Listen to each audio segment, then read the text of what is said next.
It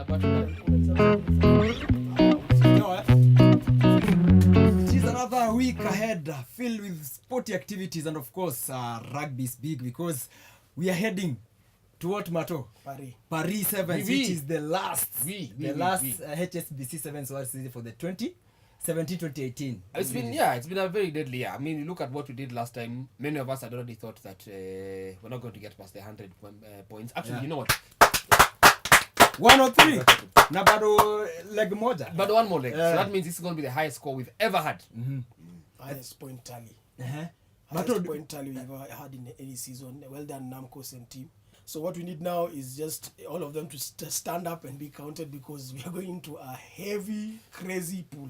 Now this pool is not the normal swimming pool that we go to. this we have New Zealand. Yes. This is a team that tumezoea kuwanyorosha. Our training partners. Our guys. Yes, but there's another team, Fiji. Yes, we beat them, but the last time we beat them, we lifted the trophy. The problem I think is when they're saying Mark William Sena, alafu is same gani, then the name is Tutomai Romanalaru. So by the time Aliza amepita. But Fiji have been playing some fantastic rugby. They've been on form. They've beaten South Africa. And they're very fit. Yes. And South Africa have those guys who run like they're Kenyans who have been told, run or I'll catch you. And then they have big boys who are playing out as backs. And they as in Fiji is a big team all through. Fast big boys. Yeah. But the problem with Kenya is that we don't know how to respect teams. Ndio hiyo manze. Yaani lazima tu kutokea issue. The problem with Kenya ni hatujui ku respect. So we Fiji might come with all their skills, then we beat them. That's how we are. That's our nature is just so what Mato is saying, we are not very consistent with how we play. Sometimes we play and we beat the big teams, and sometimes we lose to the big teams. There's something that we were forgetting, Mato, and Samoa is also in this pool. Those are our customers. Customers. But do you know they beat South Africa, by the way, in this past tournament? And then as in everybody was shocked, like then it can happen. I think the same way as tunaweza angukia timu yote tuwanyoroshe, the same way tunaweza angukiwa. Basically is this pool is the pool of death. Yes. There is no easy pool. So for us to top this pool is that we beat Fiji and we beat Samoa. Samoa like Mwamba. They travel from one tournament. No,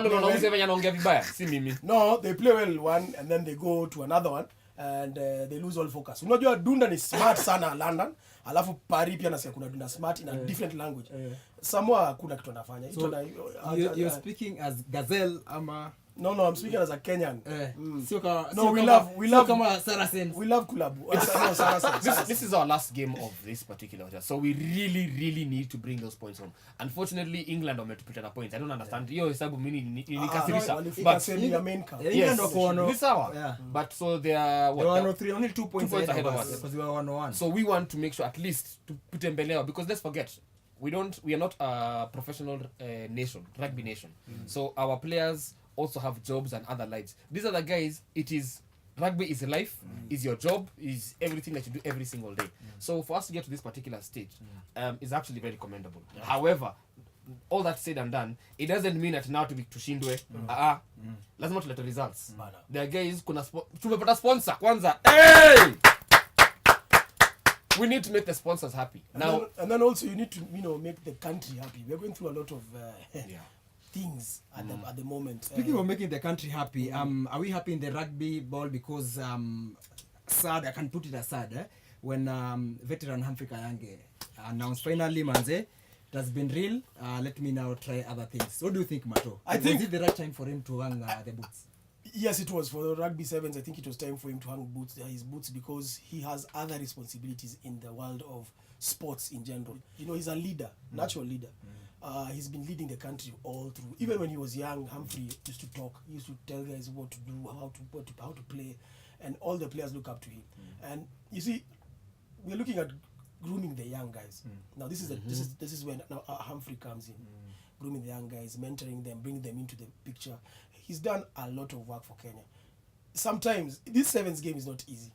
that pitch becomes bigger the older you get.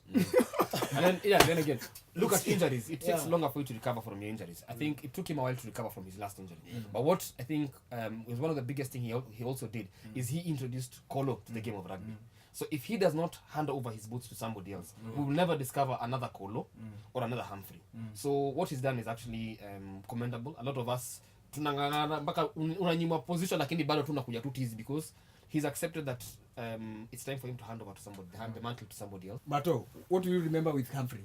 Hey, Toll. First of all, I have to thank the parents for giving us those guys. Toll has been a gem for this country. And let's not forget, Toll was part of the team that got rugby sevens into the Olympics. Actually, yes. So Yes, I think that's actually what I was going to say, and that was, I think, the biggest thing for me. But one thing I noticed is what Mato said. You know about when Kolo's going to make his 200 try In London Sevens. in London Sevens, yes. Yeah. When The one that he removed his looked for jersey, him then he literally went to hug and his gave dad him, and mom. and the dad and mom were in the stand, yeah. and you could see, and the camera zoomed in, and you could just see that feeling of accomplishment and pride from the folks. Because I'm not lying, my parents used to tell me,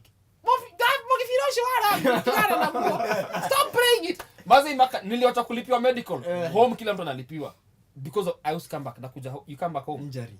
kama sasa this finger is not straight. If you look at it, kuna venye imekata kona vibaya, somebody kicked it kaenda hivi. We used to come back with very funny injuries. But despite all these things, the folks have been there for him. They have supported him, and you've seen now what that effect has on him, influencing now. You've seen the whole of Mwamba, the whole Kenya Sevens team as it is right now. I mean, look right now, Kolo is on who's really holding up the team. Yeah. We can't finish talking about rugby if you don't mention the Kenya Lionesses. Sorry.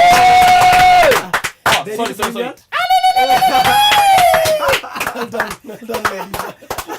One comment, Mato, what do you think Kenya's finally? We are African champions. We have been looking for it. South Africa manze wanatuvuta nyuma. Walituogopa. Wakakata come. First of all, I want to say taking a risk and taking new players and new blood into that team was the best call. Congratulations, Fila. You finally lifted it. Well done. Awesome. I love you. Mimeth, now it's this. We've all loved the game of rugby. From when we started going for the sevens tournaments locally, we go for 15s when it comes to things like Eldegon Cup and things like that. What we need to do now is start supporting the women. We need to start going to attend their games. Because when they see people in the stands screaming their names, they actually notice that it's something they're doing not just for self, but for country. And it's good when you're running and you can hear people shouting your name. I look at those chicks tackling. Kai, you know those must be tackles. Zile mtu alikuwa anagongewa hapa. Boom! Kina Sinaida. As in these chicks, sorry to say, these chicks look like they tackle more than They actually do. And they're very good in the set downs, and they're very good players. The set pieces. Now, what they need, as we said, we already have a shirt jazz sponsor. I mean, you've seen what Rwanda has done with the sleeve for the Arsenal nini. Si tunauza hiyo jersey. Come on, let's see Kenyan companies come up and start taking responsibility for some of the teams. Let's support these girls, because as we've talked all through, you've noticed something that Alex said. Conditioning. These guys have to eat right. They have to gym right. Yeah. So they have to get a nutritionist, they have to get a conditioning coach, they have to train, they have to go to the gym, and they still have to work. Because at the end of the day, the rugby really doesn't put food on the table. However, let's get it to a place where these guys don't have to depend on jobs. They can concentrate on rugby only. And you've forgotten that these girls, they didn't have any meaningful friendly match, a competition match for them to keep fit. So kudos to the Kenya Lionesses, kudos to Bling for bringing us finally that Continental Cup. Keep it locked here at the Sports Zone, Capital FM. Next week, we're going to give you the results for the Paris Sevens and tell you what you're going to do in World Cup. See you then.